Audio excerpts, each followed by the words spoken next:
And you're very welcome. This is The Beautiful Truth on 911dejavu.com with Fintan Dunne reporting. Thanks for joining me for this, the sixth in our series of 911 Deja Vu audios. 911 Deja Vu is that relentlessly recurring conviction that those responsible for the 9/11 attacks have yet to be brought to justice, and the purpose of these audios is to educate and inform in pursuit of that justice. And we're turning in this sixth audio in the series to the issue, finally, of physical evidence. As you may know if you've listened to the previous ones, we've been concentrating not on the how of 9/11, but on the who and the why of 9/11.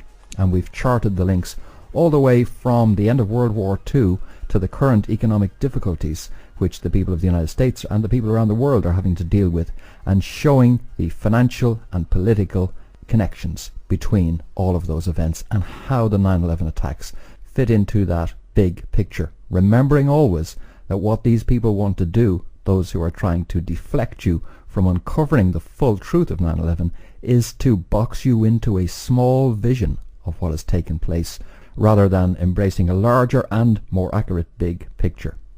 The first thing I'd like to do before we get into the how, the mechanics of 9/11, how they did it, how the attacks were carried out, is to put up a signal warning about the nature of the 9/11 movement and the often severely compromised bubble in which people who advocate for 9/11 truth are kept, deliberately kept, in order to make sure that instead of dealing with substantive issues, that they're dealing with issues and raising issues which can be laughed at in mainstream media and by serious analysts. And I'm going to use the issue of the Pentagon in order to demonstrate that. And if you're somebody who has ever given any credence to the questions raised about what struck the Pentagon, maybe you should sit down before I read this stuff that I'm going to read to you now. I'm sure you're aware of the different theories which have come out. People around the world were famously made aware of Hunt the Boeing video which came out from the Cassiopeia website, and which alleged that a missile had struck the Pentagon. Then, to give you another memorable buzzword, there was the Pentalawn, which questioned the fact that the lawn was entirely undamaged in front of the Pentagon, and therefore that proved something else. And various photo evidence which was put up to question what had actually struck the Pentagon. Even to this day, there is a website, for example, a relatively new one called Pentacon.com, that's Pentacon.com, and that says that a plane came in towards the Pentagon, but it actually didn't strike the Pentagon. It just nudged upwards and flew over the Pentagon, and at the exact moment that the plane flew over the Pentagon, an explosion took place down in the Pentagon itself, and everybody thought that therefore that plane had struck the Pentagon, but that was a con.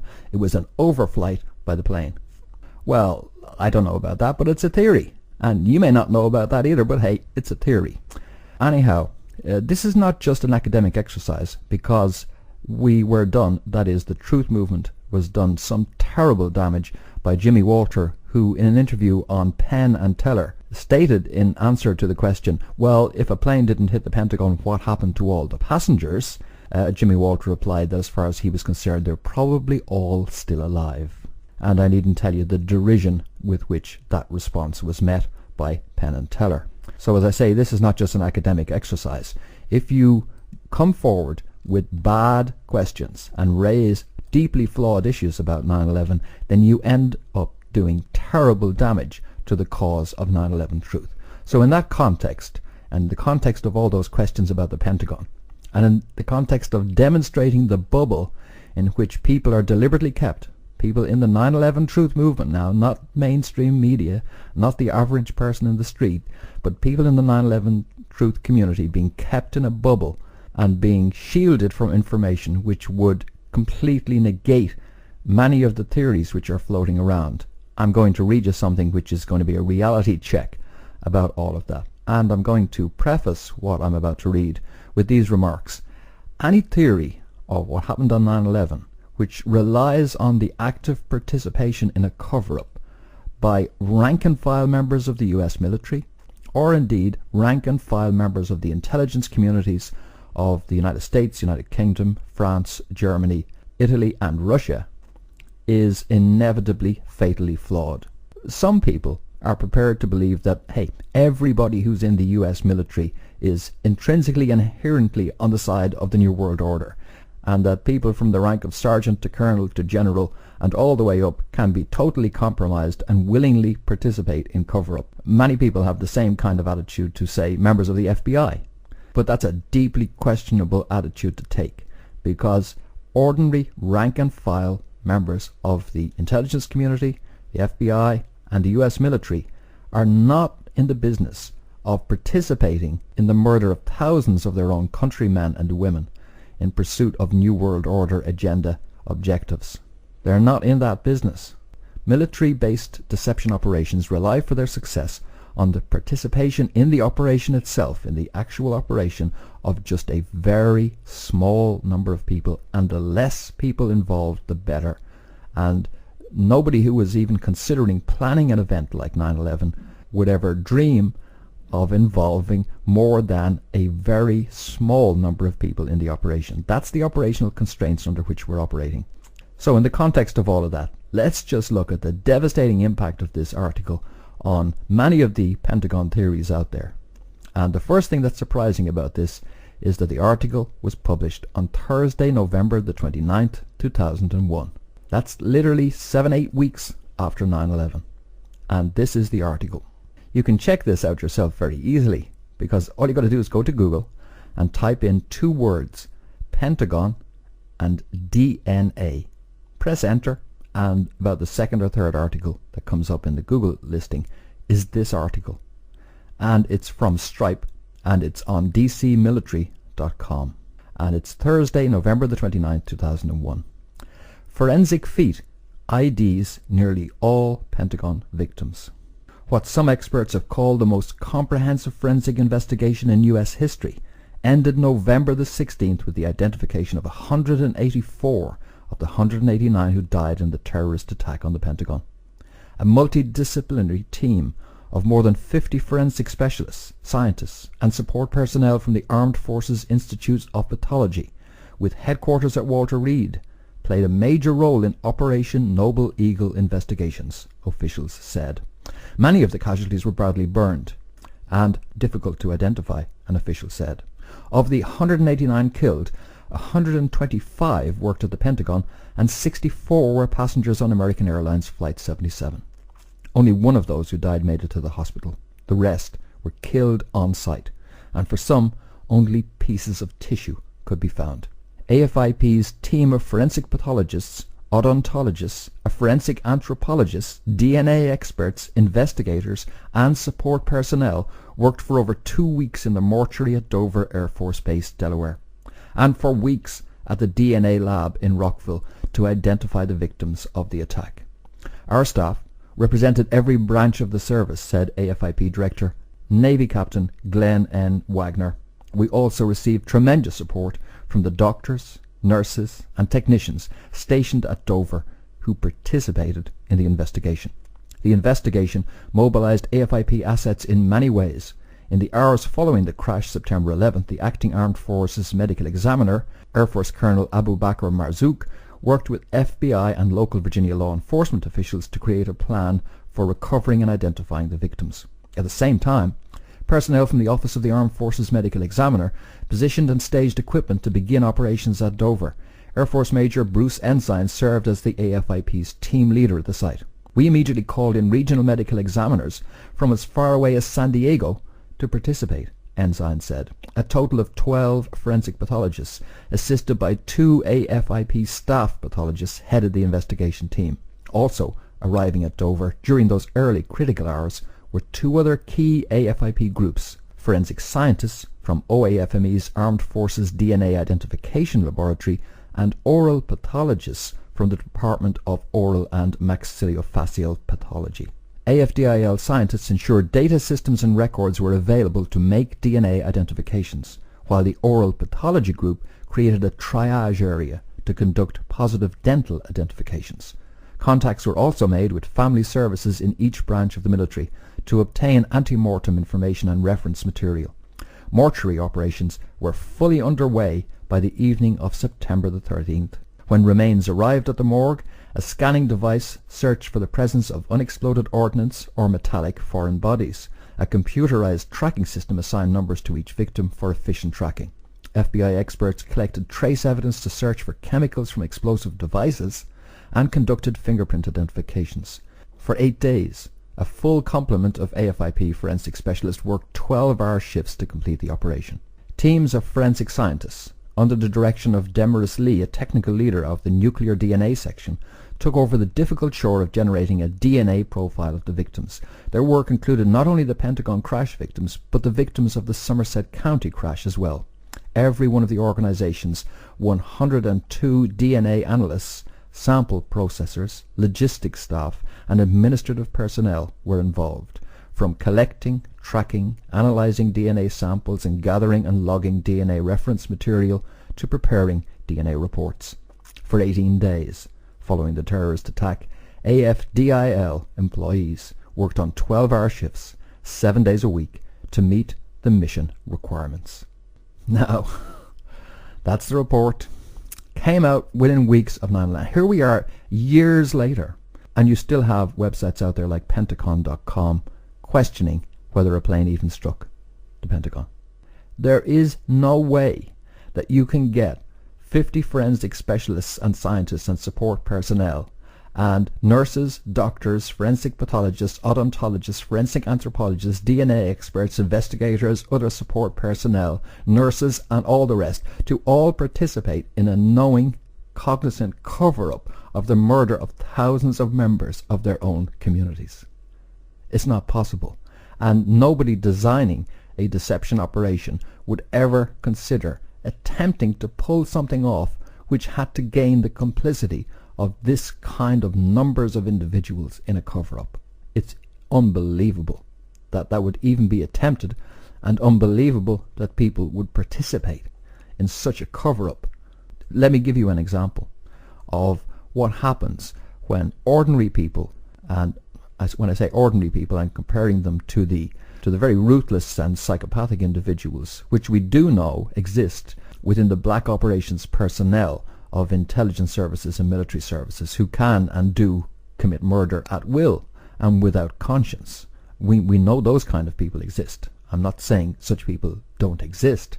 What I'm saying is that those are very carefully selected psychopaths, and that while you can rely on a small group of such individuals to carry out a military attack which results in thousands of deaths, you can't rely on average rank and file members of military, doctors, pathologists, nurses, etc., to participate in such events. By way of illustration, I'd like to refer you back to something that happened during the time of World War II, after Stalin and Hitler had divided up Poland between them.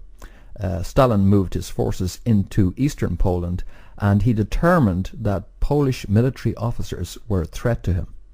In order to neutralize that threat, Stalin, typically for Stalin, ordered the complete elimination of, I think, around 20,000 Polish military officers. Now, the Russian military commanders who participated in the ruthless execution of those military officers, but what happened subsequently was that 4 of the senior military officers who had participated in those murders, one by one, they shot themselves to death. They couldn't take it. They couldn't handle what they had done. People who participate in any kind of mass murder event are psychologically devastated. Ordinary people who participate are devastated by their participation. And there is no way that you could even attempt nor rely upon the participation of large numbers of people to cover up what had happened at the Pentagon.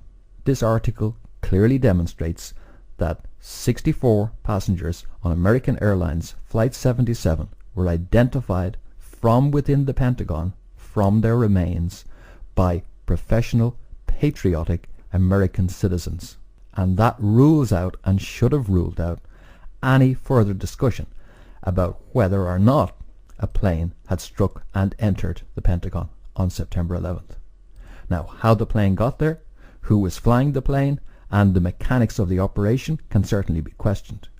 But it is remarkable, isn't it, that despite the fact that this came out so long ago, that we still have people who are raising questions about what did or didn't strike the Pentagon. This article came out on November the 29th, 2001, and definitively answered those questions for any sensible, reasonable person. But does the reality of this forensic identification of victims in any way put off those people who are still pushing theories about what did or didn't hit the Pentagon? Of course it doesn't, because their behavior is much more like a cult than an investigation. Okay, chew on that for a moment. That's some of what didn't happen. Let's move on to try and figure out what did, and I'll be right back. Now, that example I gave from the Pentagon is not an isolated example. The 9/11 issue is full of completely ludicrous tinfoil claims, which are being promoted by useful idiots on YouTube and on websites, and which totally undermine the credibility of those who raise questions about 9/11. And that's a classic example, and one of the reasons why I've questioned Jimmy Walter's role, especially as about a year before he made that comment to Penn and Teller, the one in which he said that those who were on the planes were still alive, Jimmy Walter had told Anderson Cooper that he didn't know what had happened to those who were on the planes. But a year later, he had changed it to this ridiculous claim that they were all still alive. And as we've seen from that article, that's totally and completely impossible. Had the 9/11 truth community taken note of that article from November 2001, they could have moved on from the issue of what struck the Pentagon to look at the questions of who was flying the plane, how the plane got there, and other details of the attacks. Credible and substantial questions. Instead of which, as I say, years later, almost a decade later, you still have people raising questions about what struck the Pentagon. Ridiculous questions. But as I say, it's not an isolated example. There are many others, but I'm not going to go through them all. In this, you can find out what the ridiculous claims are by putting 9/11 debunked or 9/11 myth into your Google search engine, and you'll come up with plenty of websites which are easily able to debunk some of the ludicrous claims which have been made part of the 9/11 truth questions. And one of the most important techniques for promoting these claims is endless repetition of them, so that you think it's got to be a substantive issue because the CIA fakes, as I call them, in other words the controlled alternative media who are allegedly on our side, relentlessly push these issues in order to bang them into your consciousness so that you think they must be part of the questions that have to be answered about 9/11, whereas in fact they're not. And that's a signal example. Another example is the issue of nanothermite, which has been raised by Stephen Jones and others, that there is nanothermite in the dust of the Twin Towers, and that proves that explosives nanothermite devices were used to take down the towers. And those who claim that nanothermite was deployed at the Twin Towers rely upon scientific examination of the dust, which shows that the dust contains these components of nanothermite, to wit, iron and aluminum. However, as Hawkwind pointed out in the forum, before you start accepting that, ask yourself, what were the Twin Towers built out of?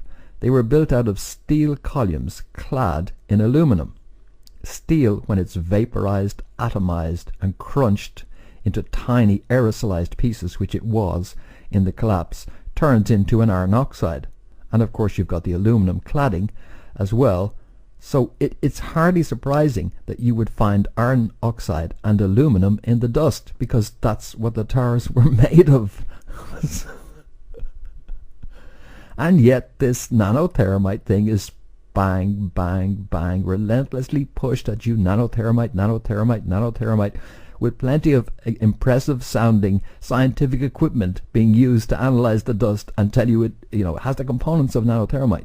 Yeah, it has the components of the Twin Towers as well, iron and aluminum. That's another example of a ludicrous issue which is easily debunked, and yet which is somehow inserted as if it's a credible issue that the 9/11 truth community should deal with and should raise when they're raising questions about 9/11. Now, a lot of these issues we have looked at quite some time ago in the 9/11 3i investigation on breakfornews.com.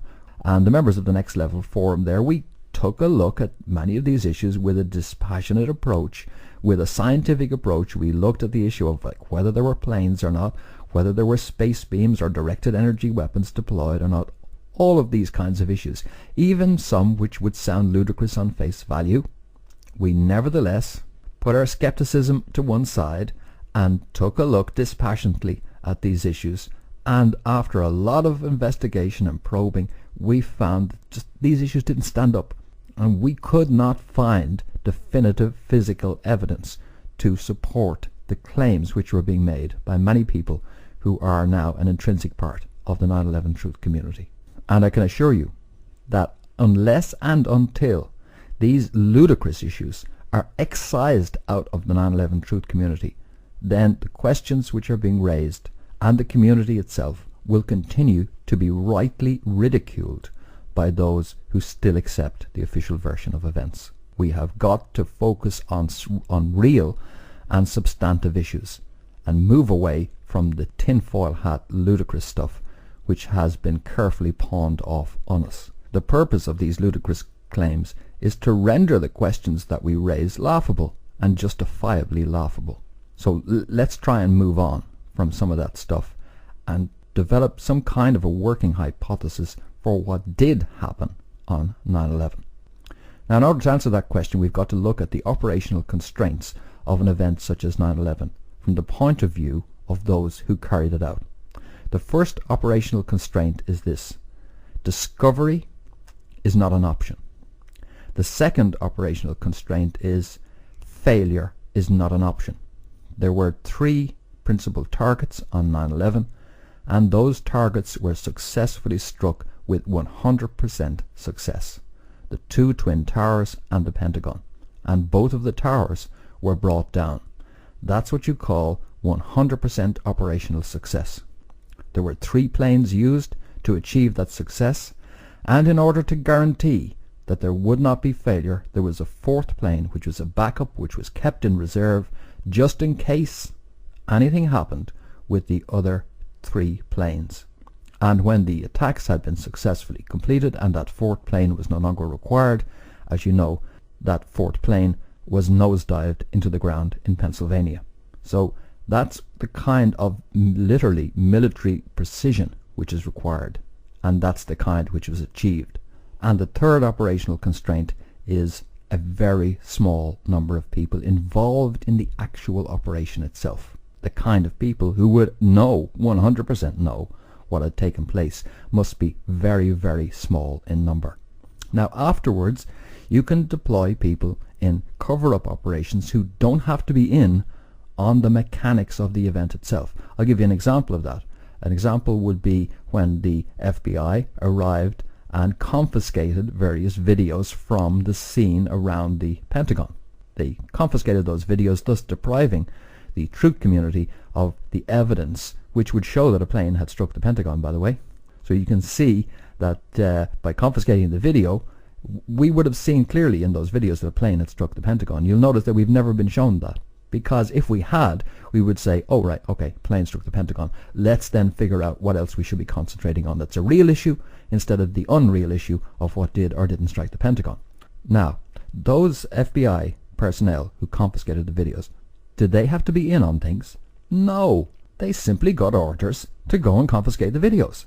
So as long as you have your own operators at the top levels of the intelligence agencies, FBI, and other key governmental investigatory structures, you can then participate in cover-up operations and nobody has to be in on it. So let's just focus on exactly what we're talking about here. We're talking about who was involved in the actual operation itself. How was that carried out? And that's the context for these operational constraints. So let's review again the operational constraints. Number 1, there must be no possibility of discovery. In other words, no evidence left afterwards. And that's a very tight operational constraint, isn't it? Secondly, there must be 100% success in the operation with no possibility of failure. And finally, there must be a very small number of people involved. Now, given those constraints, can we, can you, can all of us ourselves come up with a design for the 9/11 operation which achieves those operational constraints? And there may be more than one methodology which would achieve that. But whatever methodology we come up with, and believe me, the planners of the event went through this process themselves, and if we can duplicate their thinking process, then we can, by definition, figure out how they carried out 9/11. Now there's also one further principle, rather than an operational constraint, a principle which would operate and should operate in both our analysis and in their planning of this event, and that is keep it simple, stupid. The simpler it is, the more likely it is to succeed. That's the Occam's razor thing as well, which is that all other things being equal, the more straightforward explanation is probably the one that's correct. So simplicity in the operation is also a key factor. Now what I'm going to do in a moment is to, using those operational constraints, is to lay out a working hypothesis for you. Not that I'm saying, this is what happened, but I'm saying this is a good working hypothesis which we must examine to see if it successfully achieves the operational goals and if it corresponds with what we saw on the day and the evidence that has emerged subsequently. So I'm going to lay that out for you. But let's take a brief break for music first with Keith Whitley's The Life I Keep. This is The Beautiful Truth on 911dejavu.com with Fintan Dunne. And you're very welcome back. This is The Beautiful Truth on 911dejavu.com. So let's just step through this operation then, given the constraints we've outlined, which is 1, there must be no possibility of discovery afterwards. There must be 100% success in the operation itself. Third, the smallest number of people involved as is possible. And overall, an inherent simplicity in the operation. So let's take a look at the first issue then. No possibility of discovery afterwards. Now, in order to achieve that, and the best way to achieve that, is to strike the targets with the actual planes full of the actual passengers. Simple as possible. No possibility of discovery. No changing planes, taking all the passengers off the planes and bringing them away to a desert island where they're kept there, which is presumably what Jimmy Walter thinks, or alternatively killing them all and then throwing them down a hole in some mountain somewhere. This is all too complicated. No, the targets will be hit with the actual planes which are hijacked, and those planes will contain the actual passengers. Now, how can we achieve the second aspect then, given that? How can we achieve the second aspect, which is 100% operational success? And what's required here, bear in mind, is that not only must the Twin Towers be struck, but they also must fall. This is a psychological operation after all. You know that because of the signature you see in the second strike, which created a fireball. It was at an angle which would eject the kerosene out into the open space to the side of the tower and create that huge fireball. By comparison, the first strike, which didn't matter because nobody saw that in any great detail compared to the audience who watched the second one, it struck head on into the tower with most of the fuel going inside. So that tells you this is indeed a psychological operation. And for the effectiveness of a psychological operation such as this, it was necessary that the towers fall. That was key and vital. So the towers falling has to be absolutely guaranteed.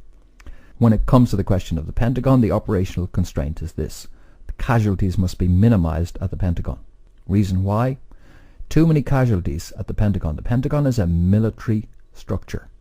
Military personnel involved there. Too many casualties at the Pentagon would result in too much focus on the event itself by people in the military itself. Dangerous. Civilian deaths is one thing, but there are certain investigatory procedures which would kick into place if there were mass casualties at the Pentagon, and that is not part of the plan. The plan is to have a strike on the Pentagon in order to render this immediately a military response required to what has happened, but at the same time the number of casualties must be minimized. And as you know, it was an unoccupied and recently refurbished wing of the Pentagon which was struck. And it was struck in such a way, coming in at ground level, to create a small number of casualties in relative terms compared to the number of people who were in the Pentagon at the time. So, putting ourselves in the shoes of those who planned this event, let me imagine that I am making a response to those who have tasked me with designing the operation. And as I say, the first thing I would say to those tasking me with carrying this out is that we're going to make it nice and simple, and we're going to strike the targets with the planes full of the actual passengers. But then we have the problem of satisfying the operational constraint of taking down both towers.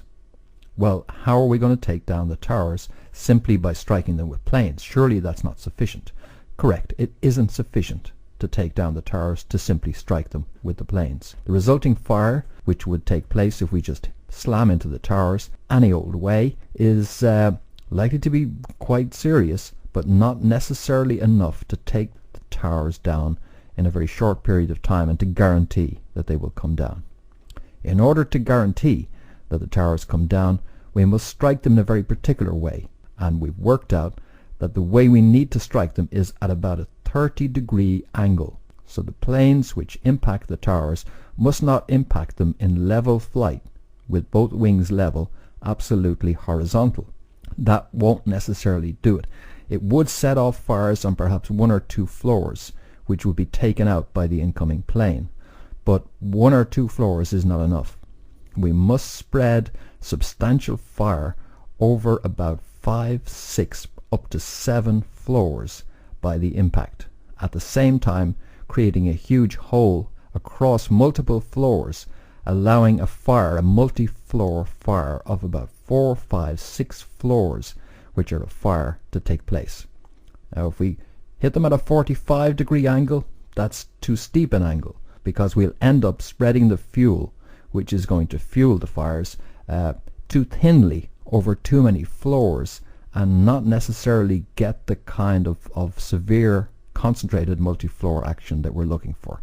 So 45 degrees won't do, and the optimum we've calculated is if we can strike both towers at 30-degree angles, we are going to create a scale of multi-floor fires which will inevitably take the 2 towers down in a very short period of time. Yes, they are substantial, but they are not, contrary to what is in the public domain, immune to strikes from jet aircraft. The designers state that they are, but that statement by the designers is deeply flawed. For example, the designers say that the towers can survive a strike by a plane and not fall. That's absolutely correct, but they cannot survive the fire which takes place afterwards, but only if we can hit them at a 30-degree angle. Now, folks, if you go and take a look, and we've got some pictures, you can click on the link that goes with this audio on the homepage of 9/11 Deja Vu. It will take you into the Next Level forum, where you'll find a forum post, and you'll see there photos of the holes in the north and south tower, and if you measure from wingtip to wingtip, you'll find that the angle on both the north and south towers is a 30-degree bank angle on both planes. Bit surprising that, you might say. I thought the plane that came into the north tower just came straight in, whereas the plane that came into the south tower came in this long slow curve. I mean, I can understand a 30-degree angle there, but the north tower was hit pretty much straight on, wasn't it, by a plane that just came straight in from the north. Well, it looked like that, but in the last 750 to 500 yards before the plane struck the north tower, it took a left bank and it keeled over at a 30-degree angle to one side, but both the north and south towers were struck with the optimum angle to create the multi-floor fires necessary to bring the towers down. No explosives needed. As long as you could hit those towers at the 30-degree angle, you were going to take them down. Now I have done an audio about this. It's 9/11 The Final Verdict Parts 1 and 2, especially Part 2, about why the towers fell. The key point there being the striking of the towers with a 30-degree angle. You can get a much fuller explanation of all of that. Okay, so who's going to do this? Who is going to strike the towers with the necessary precision, and who is going to strike the Pentagon with the necessary precision? Well, first off, I'm not going to rely on the patsy goons which we are importing from Saudi Arabia and putting in flight training schools in order to carry out this operation. Failure's not an option, and so I'm not going to rely on amateur pilots. There are only 2 ways to do this, and the first of them is to use very capable, very experienced pilots, people at the level of fighter pilots, because we require absolute 100% success. So where are we going to find ourselves? 4 fighter pilots who don't mind dying in the process of carrying out these attacks. Probably Saudi fighter pilots they'd have to be. That would be the best option. We've got plenty of Saudis and plenty of Saudi fighter pilots that we have contact with, etc. But we need 4 of them, and they have to be prepared to die. Is it possible we can manipulate them psychologically in order to ensure that they don't mind dying and that they will actually die in the process of carrying out the attacks? Because we're not looking for any old joker. We're not looking for idiots like, for example, the person who carried out the attempted bombing in New York City using fireworks and propane cylinders, and of course the thing didn't go off, and the guy was so dumb that he actually made the internet contact from his own IP address, so he was easily arrestable within around a few days after these events. No, we don't need that kind of idiot. We need really, really capable professional people who are absolutely competent at what they do and can guarantee success. That's what we need, and we need 4 of them. So can we psychologically manipulate them in order to guarantee that they will actually go through with it? Because in those last few moments, as these pilots of the planes will be approaching the towers and the Pentagon, they'll know they're about to die. And what we don't want, obviously, is one of them chickening out. One of them chickens out, that's it, it's all over. So we would have to very, very carefully select them. What about using some kind of mind control techniques on them? Could that guarantee it for us, so that they were under hypnotic trance or something like that, which would guarantee success? Possibly, but the only problem, sir, in carrying it out that way is that while these techniques, have their usefulness, the individuals involved do tend to be fragile mentally, and the procedures and the use of chemicals, etc., in the training and preparation process for such individuals it's not an exact science. We're dealing with the human mind here, and they need to be very capable individuals in the first place, and they are going to be killing themselves. The difficulty with following that approach is that it's possible that from within the mind of the individual, that survival mechanisms may kick in at the vital moment, causing them not to go through with the actual attacks. And we can't afford that. We've looked at that, sir, but frankly, having had a look at it, we feel it'd be much more reliable to rely on a computerized system to carry out the actual flying of the planes rather than human individuals. With a computerized system, we're home and dry. We can allow the hijacks to take place. The hijackers can go through all their hijacking motions, but in actual fact it doesn't matter. Once we have everybody on board, once we have the hijackers on board, that's when electronic control of those planes takes over, and from that moment we're home and dry, because we will be in electronic control of the planes. Well, how are we going to do that? Well, we're going to do that by marrying 2 systems to each other. These 757s have electronic control systems. They're not 100% fly-by-wire planes, but they do nevertheless have a flight management computer system, a digital air data system, and an autopilot flight director system. And these allow the flying of these planes by autopilot. So the plan is that we take those systems, and using software engineering, that we marry those to the kind of control systems which we're using in our cruise missile technologies. Right, that might work. Well, yeah, especially as the cruise missile systems we have everything we need in order to ensure absolutely 100% success for the operation, because we already have highly developed terrain contour matching software and automatic target recognition systems for a whole range of different kinds of cruise missiles. But wouldn't it be far too complicated to marry the 2 systems to each other? Not really. For example, the SLAM cruise missile was a development which grew out of the earlier Harpoon cruise missile, and because they were using the same components, the SLAM was put together in a matter of weeks by using Harpoon components and simply tying them all together with new software and systems. So it's actually not that difficult. The electronic inputs into the control systems which operate the plane come from the autopilot system, but instead of it coming from the autopilot system, we simply have to marry the outputs from the cruise missile software, which is doing the terrain mapping and which is doing the target acquisition and target impact.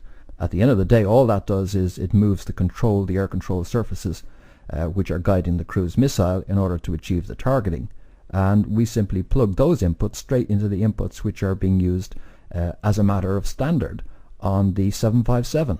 And hey presto, we've got ourselves what you would call a cruise missile plane. Doing that from a prototype point of view is not the big problem. The major problem we would have is doing it in such a way that we can reduce the component size so that we can insert this into a 757, and that there is no observable functional difference until we activate the system. We can then control and activate the system, because we've also got technologies which allow us to interact with these cruise missile planes effectively and achieve the targeting required. Okay, let me end my imaginary conversation with the team leader reporting back on the construction of the operation there, and take you back to 2001, and let's just see if we can see signatures of such a system being deployed on 9/11. I'd like to take you back to the Twin Towers first. I was of course on the job from 9/11 itself, and spent many months along with Kathy McMahon reporting for breakfornews.com, trawling through vast amounts of data which was on the internet at the time, eyewitness accounts, news and media reports, etc.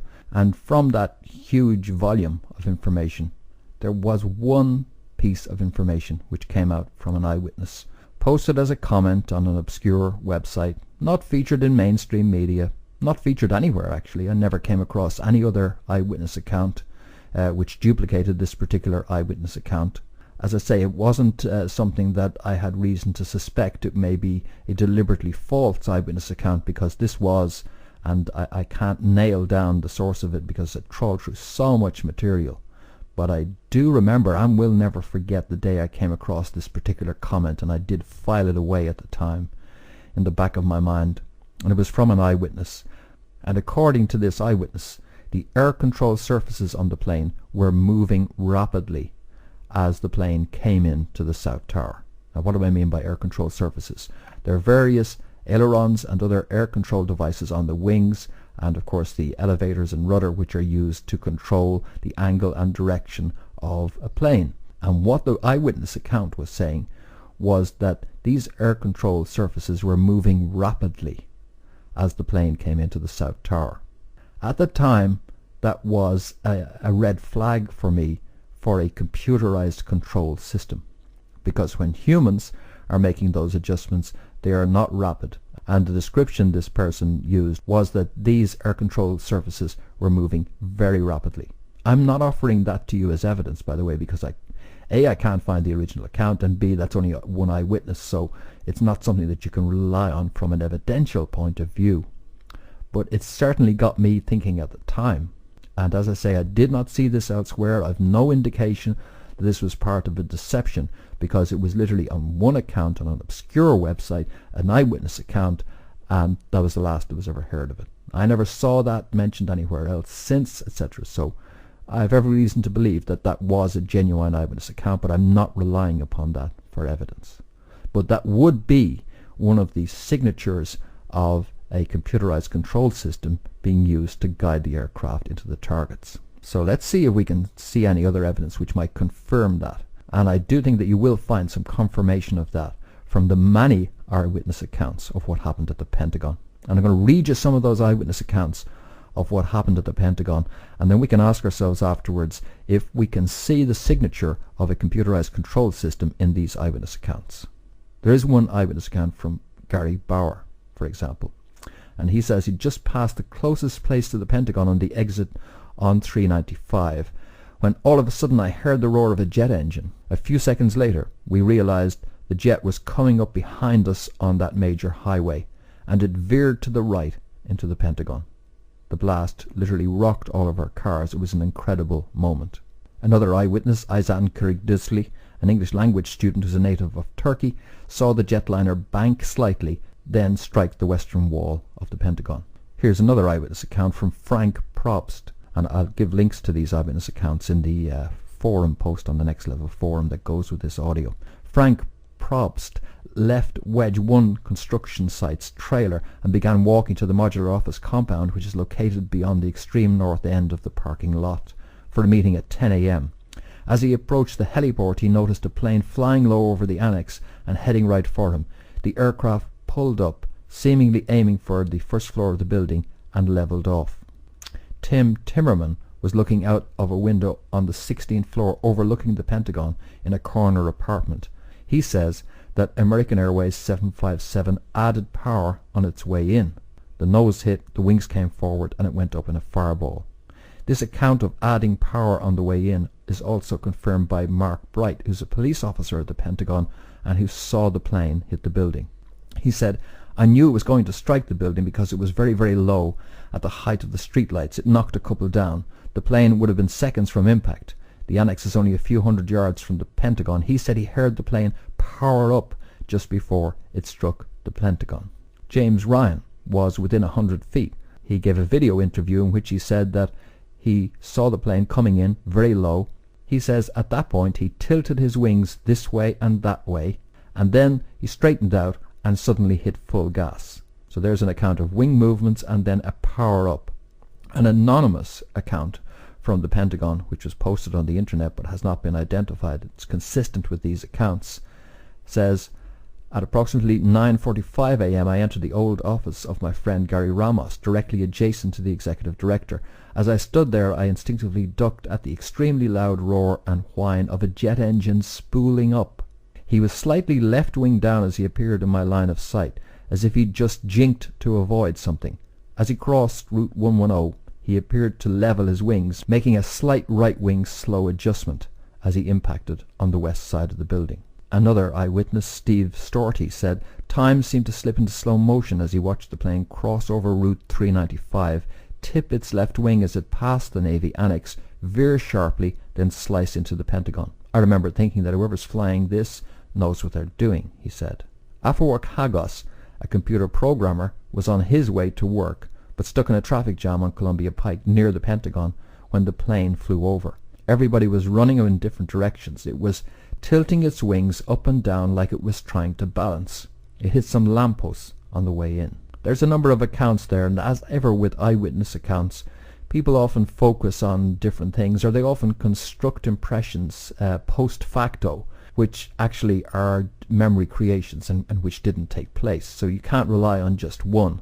But we do have a number of eyewitnesses there who are talking about the plane tilting its wings, making adjustments, and, as I say, powering up in the final moments before it struck the Pentagon.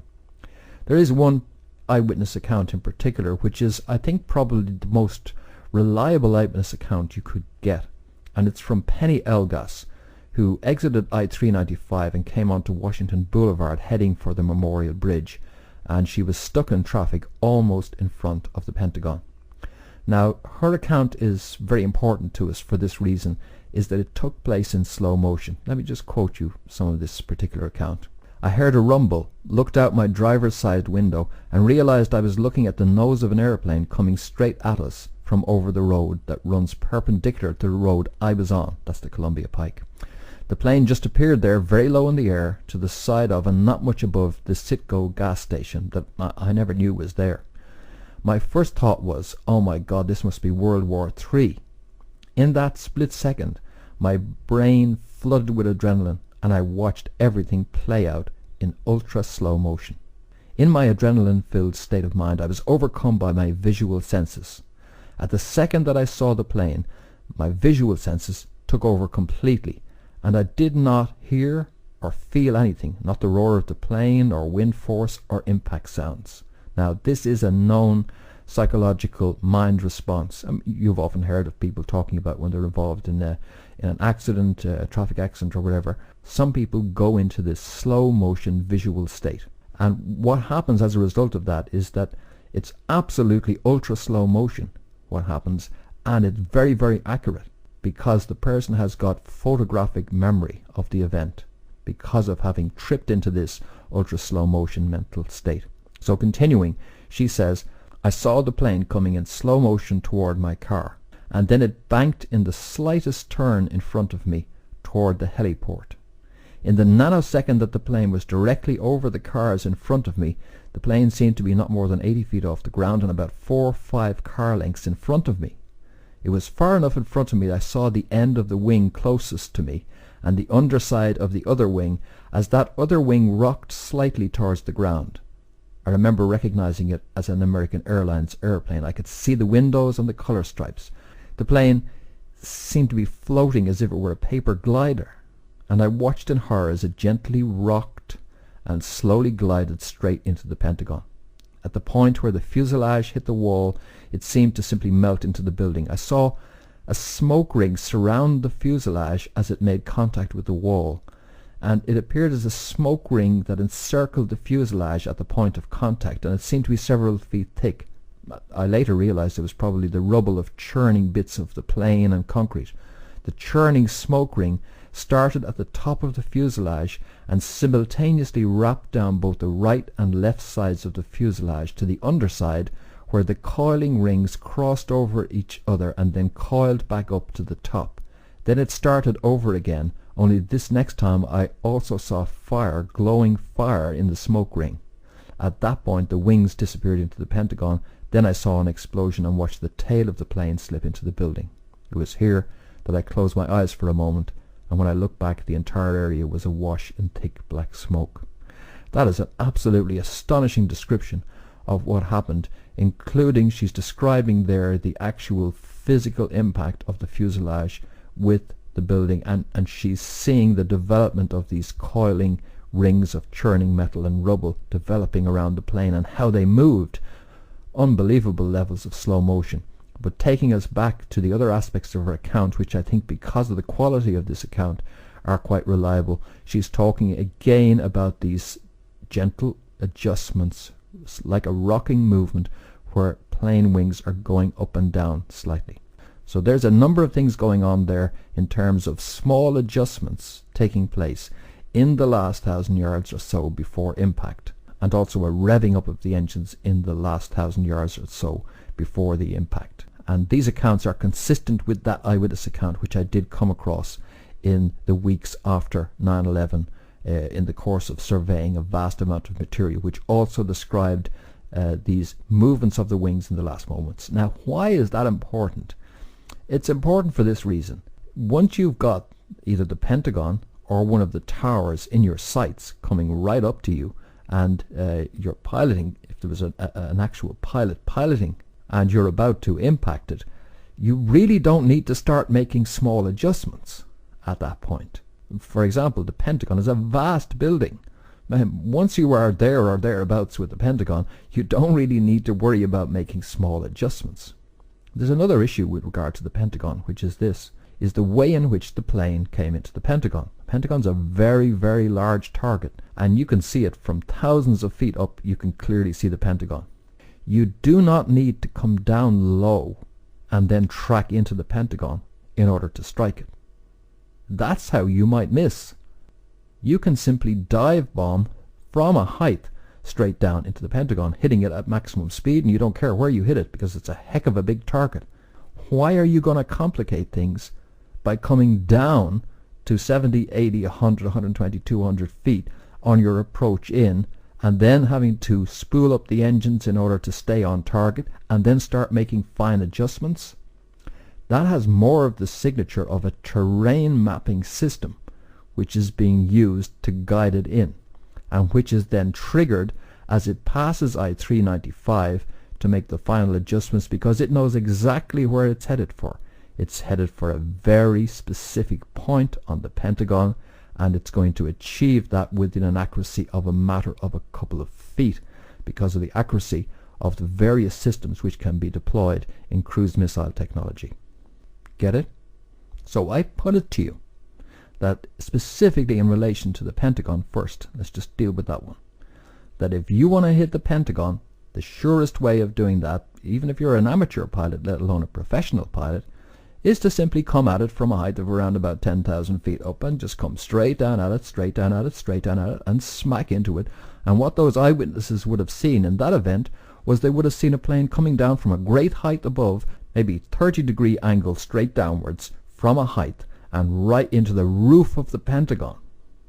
That's how it would be done. You would not come down to ground level and then track in. Who needs to do that, especially when you're going at around about 500 miles an hour? And at 500 miles an hour, you cover a lot of ground very quickly, and you could very easily simply nosedive into the ground the best part of a half a mile short of the Pentagon. So the attack angle coming into the Pentagon, to me, is the signature that this plane was following a terrain mapper. Now the same kind of arguments can be made in relation to the Twin Towers. We take the case first of the plane which struck the North Tower, and which did come in relatively straight and level flight. And I've mentioned before in these audios that years before 9/11 took place, back on the old flight simulator, Microsoft Flight Simulator, just for amusement myself, I would actually try and fly between the two towers in a plane. In a Cessna, piece of cake, folks, absolute piece of cake. Although, of course, as a purely amateur electronic flyer, it took me a little bit of practice to get it right. Even in a Cessna, I would run into the towers instead of going between them. But the level of accuracy I was looking for, flying between the two towers, is similar to the level of accuracy which we're talking about here. And I found it relatively easy in a Cessna. When I changed that to a Learjet and brought the speeds up to many hundreds of miles an hour, the fastest the Learjet could go, it got very, very, very difficult to do that, because unless you are experienced in how a large aircraft responds to your movements, especially at speed, it was very easy to, in fact, miss the Twin Towers altogether, not alone not fly between them, which was my practice game amusement objective, but to actually miss them altogether, or at best to slam into one of the towers instead of going right between them, as was my objective. So when you're traveling at those kinds of speeds, what I found the best way to do it was to come in from a good distance out in straight and level flight, keeping the towers right in front of me all the time, centered on the horizon right in front of me, in straight and level flight.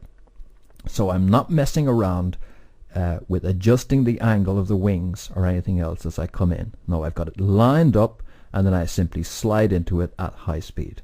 So you get even the slightest thing wrong at those kind of speeds, and you miss altogether.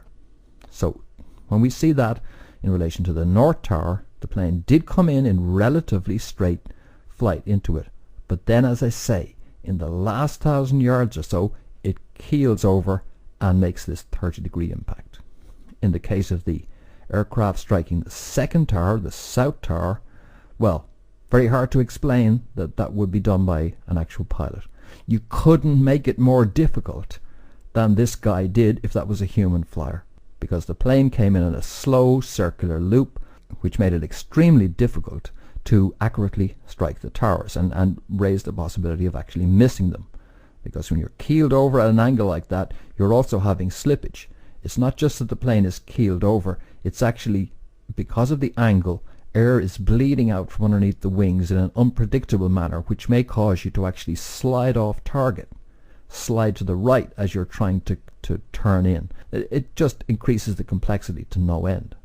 However, these issues are completely and totally irrelevant for a computerized targeting system. Computerized system doesn't care what angle you come in at.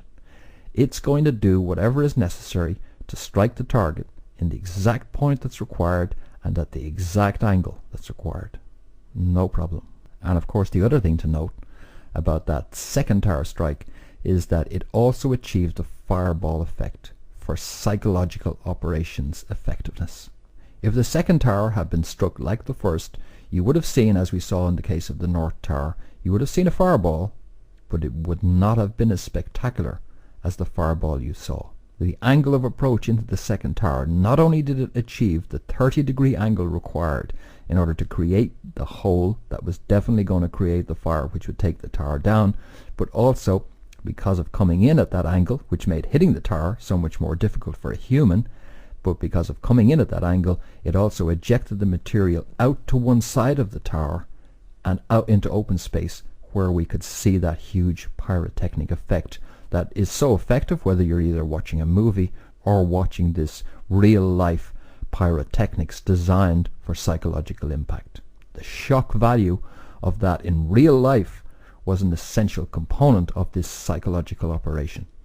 So here we see, I think, and I'm not saying this happened, I'm not saying this is the way it was done, I'm saying here's a working hypothesis which needs to be examined. I think it keeps it very simple as required. Most of the work that's involved in this takes place in advance in the construction of the electronic systems which guide what takes place on the day. That's where the really hard work is done. But on the day itself, because of the fact that there's electronic control of what's taking place, the results are absolutely guaranteed. In the case of the fourth plane, which we haven't mentioned here, the same electronic control systems could simply be used to dive bomb that plane into the ground when it was no longer required. So there you go. That's a working hypothesis, but I think it has an awful lot more credibility than thermonuclear devices, space beams, directed energy weapons, nanothermite, and all that other good stuff which has been pumped out so relentlessly for consumption by the 9/11 Truth movement. Alright, that's it for this edition. I'll be back soon with more, and I hope you can join me for that. But in the meantime, for 911dejavu.com, this has been Fintan Dunne reporting.